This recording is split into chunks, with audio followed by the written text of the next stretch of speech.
이 시간 우리에게 주시는 하나님의 말씀은 요한 1서 2장 7절부터 11절까지의 말씀입니다.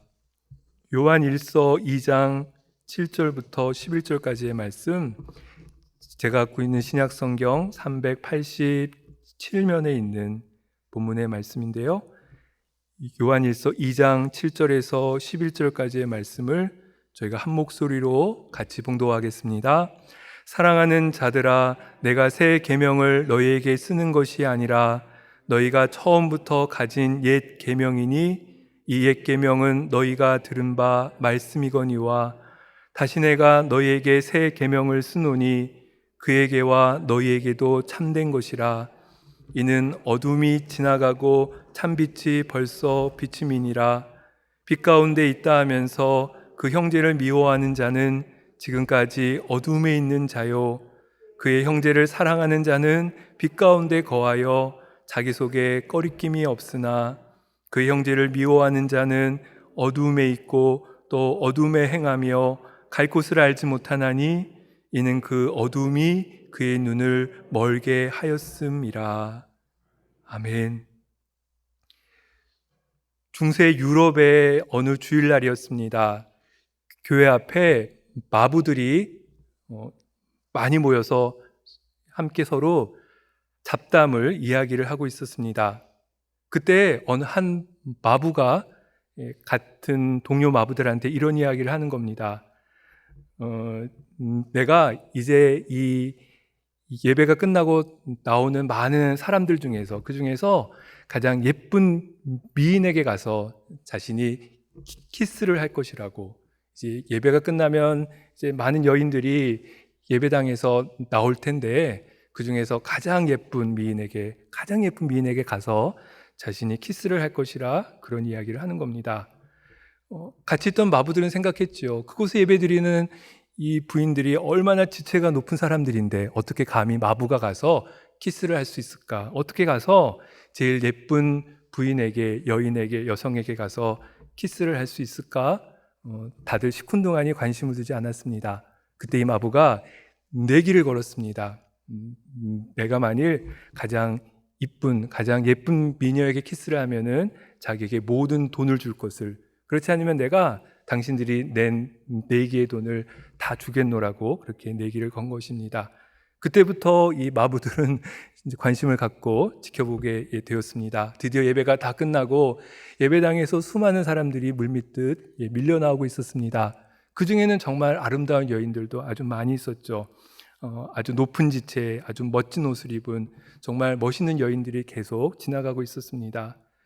그때 모든 마부들이 누가 최고의 미인인지, 그리고 그 내기를 한 그 마부가 누구한테 가서 키스를 할지 다들 관심을 갖고 지켜보고 있었던 것입니다. 그런데 계속 아주 아름다운 여인들이 지나가도 이 마부는 가만히 있는 겁니다. 지금 누구를 찾고 있는지, 누구를 기다리고 있는지, 얼마나 예쁜 여인에게 가서 키스를 하려고 하는지 지금 많은 예쁜 여인들이 지나감에도 그냥 지켜보고만 있는 것입니다. 그런데 어느 순간 이 마부가 갑자기 한 여인을 보더니 그 여인 앞에 불쑥 나가 그 여인께 키스를 한 것입니다. 하지만 같이 있던 마부들이 보기에 다들 에이하며 시큰둥했습니다. 왜냐하면 그 여인은 너무나도 평범한 중년 부인이었고 입고 있던 옷도 아주 초라한 옷을 입고 있기 때문에 그랬던 것이지요. 그곳에 있던 마부들이 이야기했습니다.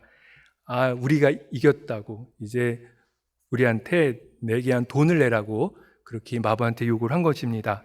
그때 이 마부가 큰 소리로 이런 이야기를 합니다. 아니, 내가 이겼어. 이 부인이 오늘 여기서 예배드린 최고의 미인이야. 그렇게 이야기를 하는 겁니다. 함께 있던 마부들은 아무도 납득할 수가 없었습니다. 이해할 수 없었습니다. 그 모습을 본 이 마부가 씩 웃으며 다시 이렇게 이야기했습니다. 정말이야, 이 부인이 최고의 미인이라고. 이 부인은 바로 내 아내이니까 그런 이야기를 했다라고 합니다. 네, 감동이 없으신 거 보니까 남편한테 전혀 이런 이야기를 못 들으신 것 같습니다. 그 말에 같이 있던 마부들은 모두 다 할 말을 잃었다라고 합니다. 우리 그런 말이 있죠. 사랑하는 사람의 눈에는 콩깍지가 쓰인다. 그렇죠? 누군가를 사랑하고 좋아하면 그때부터는 그 사람의 모든 것들이 다 좋아 보이는 경험을 하지 않습니까?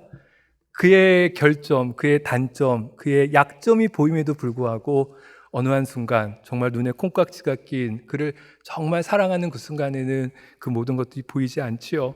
모든 것들이 다 아름답게만 보입니다. 모든 것들이 다 좋게만 보이고 장점으로만 보이는 그런 경험들을 하게 됩니다. 아마도 우리 부모님들, 우리 자녀들에 대해서 그런 마음들을 갖고 있지 않습니까? 자녀의 모습 보기만 해도 너무나 예쁘지요. 잠들어 있는 모습, 또 열심히 공부하는 모습 뿐만 아니라 장난치는 모습까지도 너무나 귀하고 이쁘게 봅니다. 정말 우리의 자녀가 최고로 잘생겨서 그런 겁니까? 그것보다는 우리가 우리 자녀를 사랑하니까, 사랑하기 때문에 그 모든 것들이 다 이쁘게 보이는 것들 아니겠습니까? 하지만 우리가 누군가에 대한 미운 마음을 갖게 되면 안타깝게도 그 순간부터는 그가 아무리 좋은 일을 해도, 옳은 일을 해도 그것이 우리 눈에 잘 들어오지 않는 경험들도 우리가 하게 됩니다. 그때는 정말 우리에게 특별한 안경이 씌워져 있는 것 같습니다.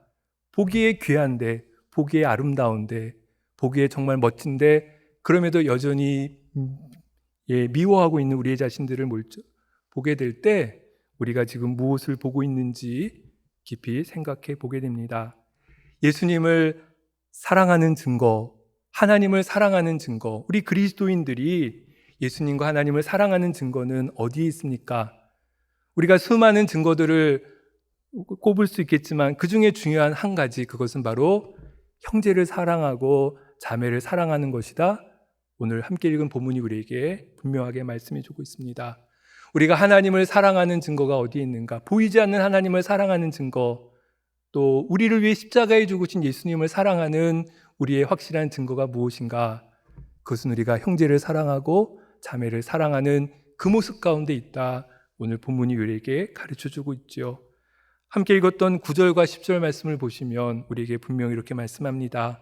빛 가운데 있다 하면서 그 형제를 미워하는 자는 지금까지 어두움에 있는 자요, 그의 형제를 사랑하는 자는 빛 가운데 거하여 자기 속에 꺼리낌이 없으나. 빛이신 예수님과 함께 한다고 하면서 형제와 자매를 미워하는 사람, 그 사람은 거짓말하는 사람이다. 아직도 그 사람은 어두움 가운데 있고 어두움이 그를 지배하고 있는 사람이다. 오늘 본문은 우리에게 말씀합니다. 빛이신 예수님, 그 빛이신 예수님이 우리를 사랑하신 그 사랑의 빛 가운데 있는 우리들은 누군가 형제와 자매를 사랑할 수밖에 없음을, 그것이 성경이 우리에게 보여주고 있는 분명한 증거임을 오늘 본문이 우리에게 가르쳐주고 있는 것이지요. 예수님은 구약의 수많은 율법을 잘 아시는 것처럼 두 가지 계명으로 요약해서 우리에게 말씀해 주셨습니다. 첫 번째는 하나님을 사랑하는 것이고, 두 번째는 이웃을 사랑하는 것입니다. 구약의 많은 율법들은 그 목적이 우리의 죄를 깨닫게 하는 데 있습니다. 온 인류가 하나님의 계명인 구약의 율법의 계명을 통해서 인간이 갖고 있는 죄의식과 죄책감을 통해 인간이 죄인임을 분명하게 깨닫게 됩니다. 그러하기에 어느 누구도 구약의 율법을 지킬 만한 힘과 능력을 갖고 있는 사람은 아무도 없지요. 그런데 우리 주님께서 이 구약의 많은 계명들을 신약의 세 계명, 두 가지 계명, 하나님을 사랑하고 이웃을 사랑하는 계명으로 우리에게 요약을 해주셨습니다. 근데 예수님이 우리에게 주신 계명 가운데도 그 계명을 잘 살펴보면 그 앞에 항상 전제가 붙습니다. 하나님을 사랑하라 하는 계명 앞에는 어떤 전제가 붙습니까? 내 마음과 내 목숨을 다하고 내 뜻을 다하여 하나님을 사랑하라. 내 마음을 다하고 내 목숨을 다하고 내 뜻을 다하는 하나의 전제가 붙지요. 그리고요, 내 이웃을 사랑하라는 계명에도 앞에 한 문장이 더 있습니다. 어떤 문장입니까? 내 자신과 같이 너를 사랑하듯이 내 이웃을 사랑하라. 전제의 말씀이 붙습니다. 즉 이것은 우리가 하나님을 사랑하고 이웃을 사랑하는 것이 우리의 외적인 행동만이 아니라 우리의 의도와 우리의 진실성이 있는 그러한 사랑을 가리키는 것이지요. 우리의 사랑의 자발성, 우리의 사랑에 적극성이 있어야 한다는 것을 가리키는 것입니다. 하나님을 사랑한다고 말만 하는 것으로 진정한 사랑이 아니라 정말 내 마음과 내 뜻과 내 정성을 다하는 사랑이어야 하고, 내가 이웃을 사랑한다고 이야기만 하는 것이 아니라 나를 사랑하는 것처럼 내 이웃을 사랑할 때 거기에 진정한 이웃사랑이 있는 것이지요. 그러하기에 이 계명 또한 여전히 우리가 쫓을 수 없는 계명임에 분명합니다. 하지만 예수 그리스도의 십자가에 하나님의 사랑이 계시되었습니다. 십자가의 복음에 충만히 계시된 하나님의 사랑과 은혜를 우리가 온전히 믿음으로 우리는 하나님을 사랑하고 이웃을 사랑함에 한 발짝 가까이 다가갈 수 있는 것이지요. 예수님은 하나님을 사랑하고 이웃을 사랑함을 십자가에서 보이셨습니다. 그리고 십자가를 지심으로 하나님을 온 마음과 목숨과 뜻을 다하여 사랑하라 하신 말씀을 예수님 스스로 실천하셨고, 내 몸과 같이 내 이웃을 사랑하라 하신 그 하나님의 계명을 우리 예수님 십자가를 지심으로 그분이 실제로 실천하셨습니다. 우리 주님 결코 이 일들 가운데 억지로 하지 않으셨지요. 주님 다 아셨습니다. 십자가를 지는 것이 얼마나 고통스러운지 아셨습니다. 그리고 십자가를 피할 수 있음도 우리 주님 아셨습니다. 뿐만 아니라 십자가에 못 박히셨을 때에도 언제든지 십자가에서 내려오실 수 있는 그러한 분이었습니다. 하지만 그렇게 하지 않으셨습니다. 우리 주님 정말 마음을 다하고 목숨을 다하고 뜻을 다하여 하나님을 사랑하셨기에 그 모든 것들을 다 감당하셨죠. 우리는 거기서 진정으로 예수님이 하나님을 사랑하셨음을 우리는 보게 됩니다. 뿐만 아니라 인간을 위해 우리의 죄를 대속하기 위해 십자가에 죽으실 때 우리 주님 결코 불평하거나 인간을 향해 원망하거나 분노하지 않으셨지요. 자발적으로 지셨지요. 그러하기에 우리 주님 정말 내 자신과 같이 내 몸을 사랑한 것처럼 이웃을 사랑하시고 우리를 사랑하셨습니다. 그것을 통해서 하나님 예수님을 높이셨습니다. 그것을 통해서 하나님은 진정 예수님이 하나님을 진정으로 사랑하셨음을, 예수님이 이웃을 진정으로 사랑하셨음을 증거하셨지요. 요한복음 13장 34절의 말씀입니다. 새 계명을 너에게 주노니 서로 사랑하라. 내가 너희를 사랑한 것 같이 너희도 서로 사랑하라. 내가 너희를 사랑한 것 같이, 내가 너희를 사랑한 것 같이, 주님이 나를 사랑하신 것 같이 주님이 이미 나를 사랑하셨기에 우리를 사랑하시는 예수님의 사랑에 힘입어 우리가 주의 말씀에 순종할 의지를 갖게 되며, 그러하기에 예수님의 새 계명에는 귀한 하나님의 복음과 약속이 그 안에 있는 것입니다. 이제 우리도 억지로가 아니라 자발적으로, 어쩔 수가 없어서가 아니라 의도적으로, 적극적으로 내 마음과 목숨과 뜻을 다하여 하나님을 사랑하는 자리로 나아갈 수 있는 것이지요. 내 자신과 같이 내 이웃을 사랑하는 자리로 나아갈 수 있는 것입니다. 주님이 우리를 먼저 사랑하셨기에 내가 너희를 사랑한 것 같이 우리를 향하신 주님의 사랑을 우리가 기억하며 빚지신 예수님과 우리가 함께함으로 우리들도 누군가를 진정으로 사랑할 수 있는, 하나님을 사랑할 수 있는 그 자리에 주님과 함께 할 수 있는 것입니다. 특별히 오늘 본문 11절 말씀에 보면 아주 신비로운 말씀이 있습니다. 11절 말씀 가운데 이렇게 기록을 합니다. 그의 형제를 미워하는 자는 어두움에 있고 또 어두움에 행하며 갈 곳을 알지 못하나니 이는 그 어두움이 그의 눈을 멀게 하였음이라. 그 어두움이 그의 눈을 멀게 하였음이라. 우리가 갑자기 눈이 멀어져서 앞을 보지 못한다라면 아주 힘들 것입니다. 자신의 정상적인 삶을 이어가기가 어렵겠죠. 그런데 본문 말씀을 보니 예수님을 믿는다고 하는데, 그런데 누군가를 미워한다라면 그의 눈이 멀어 있다 말씀합니다. 그가 아직도 어두움 가운데 있다. 사단이 그의 눈을 멀게 해서 그는 제대로 보지 못한다. 오늘 본문은 말합니다. 우리가 여기서 생각해야 될 중요한 것이 있습니다. 무엇을 보지 못하는 것입니까? 우리가 누군가를 미워하기 때문에 우리의 눈이 어두워져 우리가 보지 못하는 것은 무엇이란 말입니까?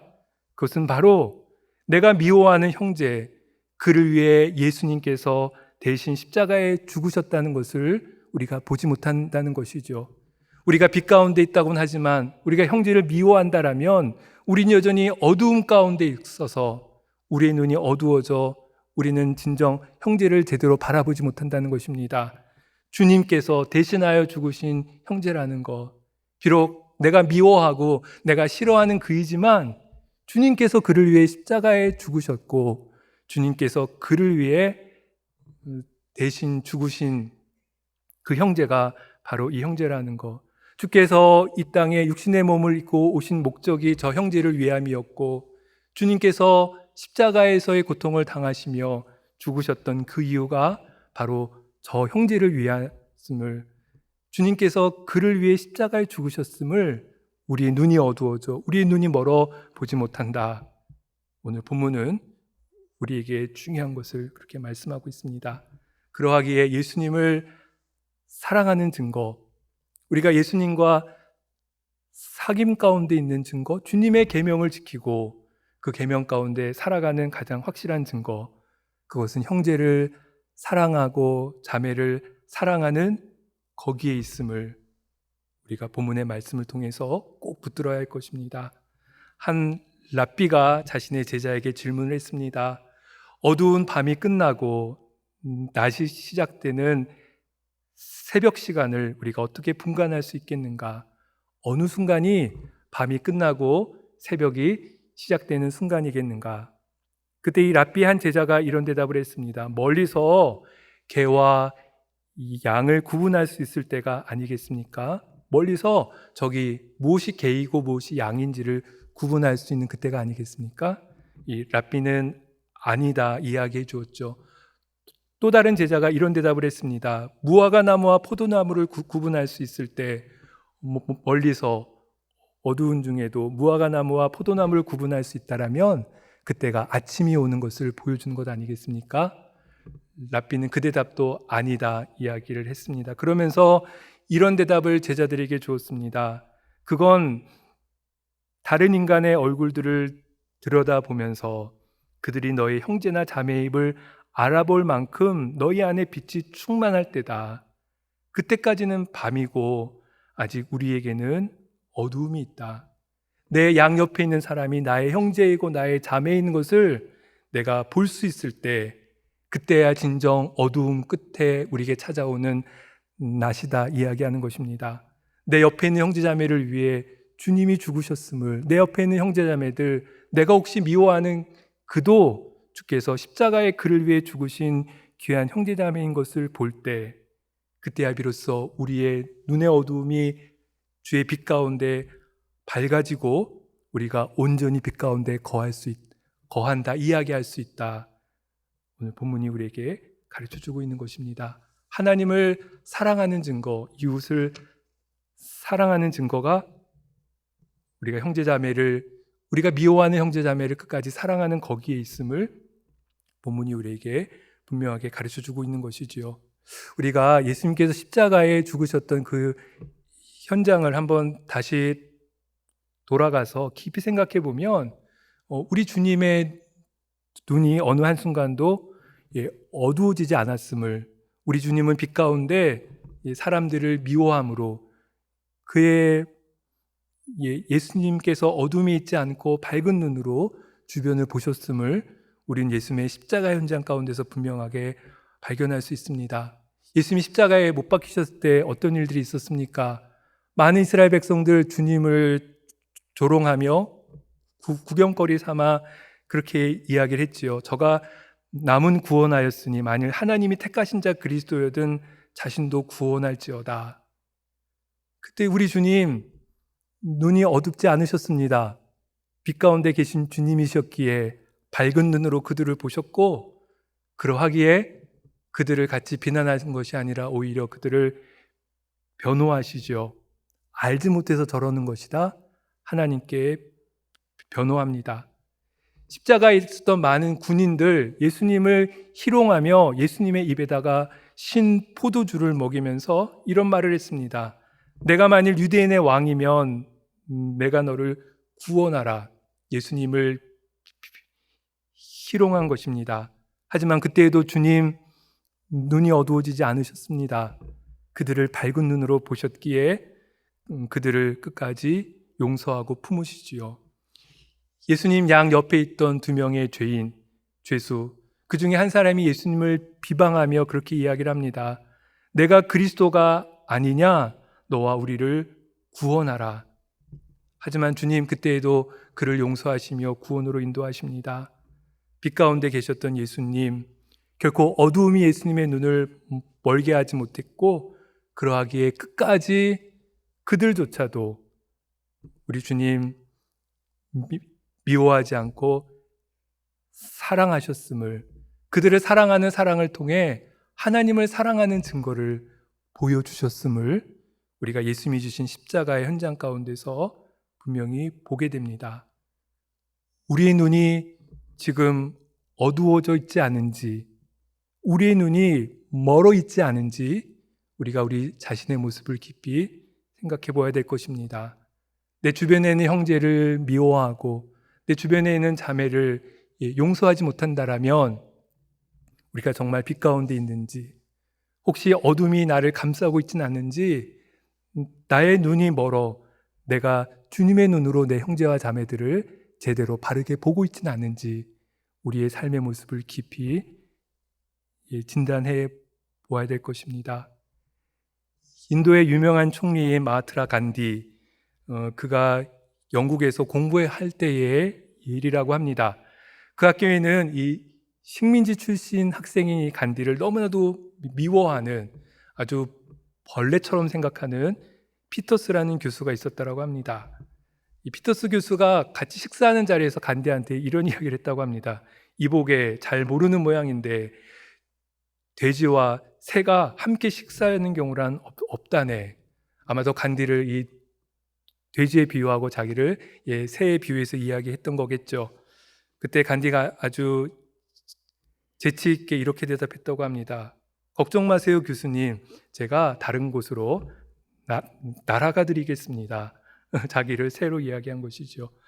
네, 이 교수 되게 기분이 나빴습니다. 그래서 간디가 시험을 칠 때 이 시험에서 불이익을 주려고 아무리 고민을 해도 그렇게 줄 방법을 찾지 못했던 것입니다. 그때 이 교수가 이 간디한테 이런 질문을 했습니다. 길을 걷고 있다가 두 개의 자루를 발견했는데 한 자루에는 돈이 가득 들어있고 다른 자루에는 지혜가 가득 들어있다면 이 둘 중 하나만 가질 수 있다면 자네는 어떤 걸 택하겠는가? 간디가 그야 당연히 돈자루죠. 그때 교수가 말합니다. 찌쯔, 나라면 지혜를 택할 것이네. 그때 간디가 이렇게 웃어넘겼다고 합니다. 각자 자신이 부족한 것을 택하는 것 아니겠습니까? 이야기했다고 합니다. 그것에 황당해한 이 교수, 이 간디의 시험지에다가 멍청이라고 이렇게 적어서 시험지를 돌려줬다고 합니다. 그때 시험지를 받아둔 간디, 교수님께 이렇게 질문했습니다. 교수님, 제 시험지에 제 점수가 적혀 있지 않습니다. 교수님의 이름만 적혀 있네요. 그렇게 이야기를 했다고 합니다. 네, 참 간디나 그 교수님이나 특별한 분들입니다. 어두운 가운데 있는 사람, 그는 자신의 눈이 가려져서 형제와 자매를 제대로 보지 못한다. 예수 그리스도께서 죽으신 형제임을, 예수 그리스도께서 그를 위해 십자가에 못 박히셨음을, 그가 그런 존재라는 것을 우리의 눈이 어두워져서 온전히 바르게 보지 못한다. 오늘 본문은 우리에게 말씀하며 하나님을 사랑하는 증거, 그것은 형제자매를 미워하지 않고 사랑하는 거기에 있다. 오늘 본문이 우리에게 분명히 가르쳐주고 있는 것이지요. 우린 이처럼 눈이 먼 사람과 또 밝게 빛을 보는 사람의 한 예를 우리 주님께서 주신 바리새인과 세리의 기도에서도 분명히 볼 수 있습니다.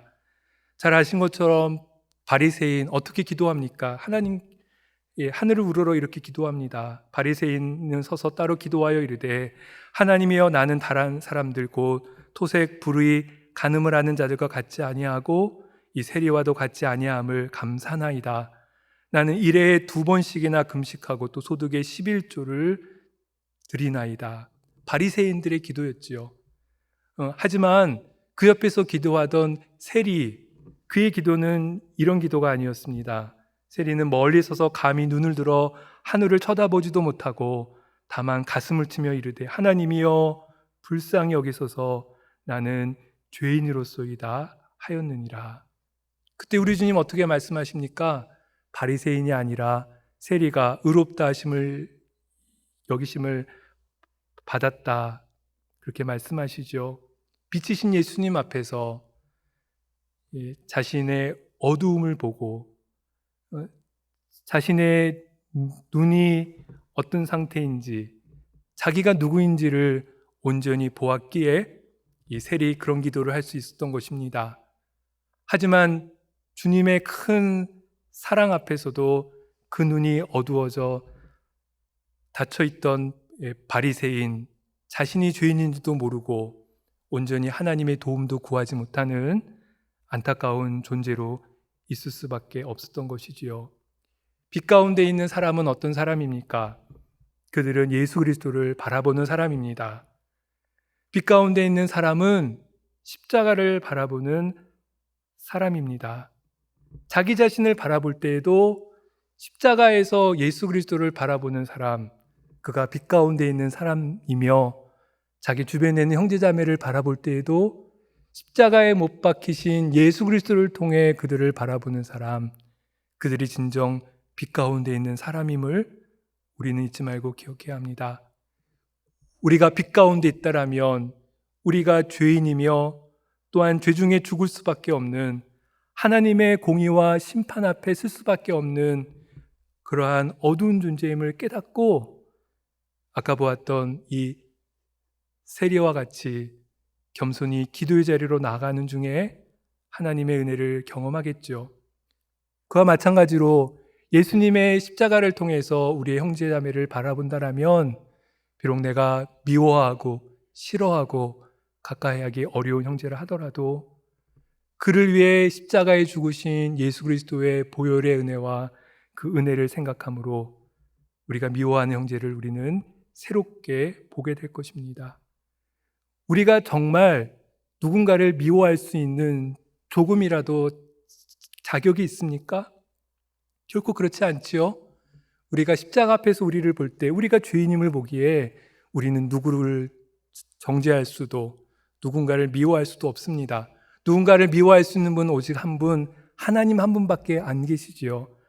하지만 하나님 그 누구도 미워하지 않으시고 자기 아들을 이 땅에 보내시고 십자가에 못 박게 하심으로 우리를 사랑하셨다, 끝까지 사랑하셨다, 우리를 먼저 사랑하셨다, 우리 주님 그렇게 말씀하고 계십니다. 이 크신 은혜를 기억하는 사람, 나 자신을 보기 전에 먼저 예수님과 있으면 십자가를 바라봅니다. 이 하나님의 큰 사랑을 기억하는 사람, 다른 사람이 미워질 때마다 그를 바라보는 것이 아니라 그 배후에 계신, 그를 위해 십자가를 지신 예수 그리스도를 바라봄으로 그를 새롭게 보게 되는 것이지요. 거기에 하나님을 사랑하고 이웃을 사랑하는 계명이 함께 있는 것입니다. 예수 그리스도의 십자가 앞에서 우리 자신을 보고 주변 사람들을 보므로 하나님을 내 마음과 뜻과 정성을 다해 사랑하고 내 이웃을 내 몸과 같이 사랑하라 하신 그 계명에 참된 의미가 있는 것이지요. 마태복음 7장 3절과 4절은 이렇게 말씀합니다. 어찌하여 형제의 눈 속에 있는 티는 보고 내 눈 속에 있는 들보는 깨닫지 못하느냐? 보라, 내 눈 속에 있는 들보가 있는데 어찌하여 형제에게 말하기를 나로 내 눈 속에 있는 티를 빼라 하게 하겠느냐? 빛이신 예수님 앞에서 자기 자신을 보고 형제자매를 본다라면, 예수 그리스도의 십자가 앞에서 우리 자신을 보고 또 내 주변에 있는 형제를 본다라면, 형제 안에 있는 그것을 보기 전에 먼저 내 자신에 있는 그것을 볼 것입니다. 나를 위해 십자가를 지신 예수 그리스도의 크신 사랑, 이것을 정말로 믿는다라면 내가 죄인임을, 그러기에 나는 결코 누군가 다른 사람을 정죄할 수 없음을, 내가 갖고 있는 죄가 얼마나 큰데 내가 감히 누군가를 정죄할 수 없음을 분명히 고백하게 될 것입니다. 하나님의 빛 가운데 자기 자신을 볼 때에, 하나님의 빛 가운데 우리 주변에 있는 이웃들을 볼 때에, 그때 고백할 수 있는 분명한 믿음의 고백이 바로 이 고백인 것이지요. 우리 인간 사람들은 우리가 좀처럼 변하지 않는단 말을 종종 이야기합니다. 그렇죠. 우리가 정직하게 생각해 보면 정말 그런 것 같습니다. 저 자신이 그렇고 우리 모두가 그런 것들을 경험합니다. 어떨 때는 조금 하나님의 말씀에 가까이 간 것 같고, 어떨 때는 조금 하나님을 사랑하고 이웃을 사랑한 것 같지만, 또 잠시 돌이켜보면 결국 그렇지 않은 우리 자신들의 모습을 볼 때에 우리가 실망하거나 좌절하는 경우들이 있습니다. 그럼에도 불구하고 하나님을 사랑하는 사람, 하나님이 나를 얼마나 사랑하셨는지를 항상 묵상하고 기억하는 사람, 그는 빛 가운데 거하기에 조금씩 하나님의 변화시키는 능력과 은혜를 경험할 수 있습니다. 가장 대표적인 것이 미워하는 사람을 사랑하는 것입니다. 어두움에 눈 멀지 않은 사람, 빛 가운데 예수님을 바라보는 사람, 그들은 진정 나의 눈이 멀지 않았기에 이 형제가 예수 그리스도께서 위하여 죽으신 형제임을 알고 그를 사랑하게 될 것입니다. 미움이 있다면 우리 주님의 십자가를 바라보아야 할 이유가 거기에 있는 것이지요. 십자가 앞에서 나를 보고 형제를 볼 때 우리 자신을 새롭게 이해하며 형제자매를 새롭게 이해할 수 있기 때문에 그렇습니다. 바울 사도는 로마서 12장에서 이렇게 우리에게 권면합니다. 내 원수가 줄이거든 먹이고 목마르거든 마시게 하라. 그리함으로 내가 숯불을 그 머리에 쌓아 놓으리라.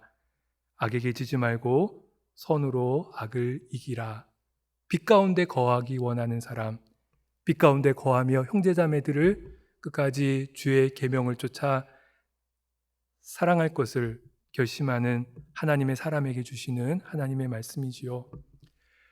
레오나르도 다빈치, 아주 유명한 화가이죠. 우리가 잘 아는 이 화가에 관련된 일화가 아주 많습니다. 그 중에 한 일화 중에 그의 대표적인 작품인 최후의 만찬, 그림을 그릴 때에 관련된 일화가 있습니다. 그가 이 최후의 만찬에 등장하는 예수님의 12제자의 얼굴들을 열심히 그리고 있었다고 합니다. 그런데 가룟 유다를 얼굴을 그려야 되는데 도무지 그릴 수가 없었다고 합니다.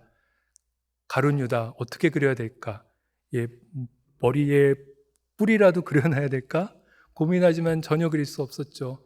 고민하다가 언뜻 생각났습니다. 자기가 미워하는 사람, 자기가 도저히 용서할 수 없는 그 사람 얼굴을 생각하며 가룟 유다의 얼굴을 그리자 아주 쉽게 그릴 수가 있었습니다. 그 이후에 12제자의 얼굴들을 다 그렸죠. 그리고 제일 마지막 이 최후의 만찬 가운데 계신 우리 주님, 예수님의 얼굴을 그려야겠는데 이 또한 도저히 그릴 수가 없는 것입니다. 계속 시간은 흘렀습니다. 한 달, 두 달, 1년, 2년. 하지만 여전히 예수님의 얼굴을 그릴 수가 없었죠. 이 레오나르도 다빈치의 상황을 알고 있던 그의 스승이 이 다빈치를 찾아가 그런 이야기를 해줬다고 합니다. 원수를 용서하지 못하는 한 당신은 예수님을 진정으로 만날 수 없을 것입니다. 당신이 예수님을 용서하지 않은, 당신의 원수를 용서하지 못한다라면 예수님을 진정으로 만나지 못할 거야. 그 말이 이 다빈치에게 충격적으로 들어왔고, 그는 그 말 앞에서 회개하고 자신의 죄를 보고, 그리고 자신의 눈이 멀었다는 것을 발견하며 하나님 앞에 진심으로 회개 기도했다고 합니다. 그러자 그의 눈이 활짝 열리면서 그는 자기가 미워하던 그를 향해 이렇게 기도했습니다. 하나님, 그 사람에게 복을 내려주세요. 하나님 그 사람에게 복을 내려주세요.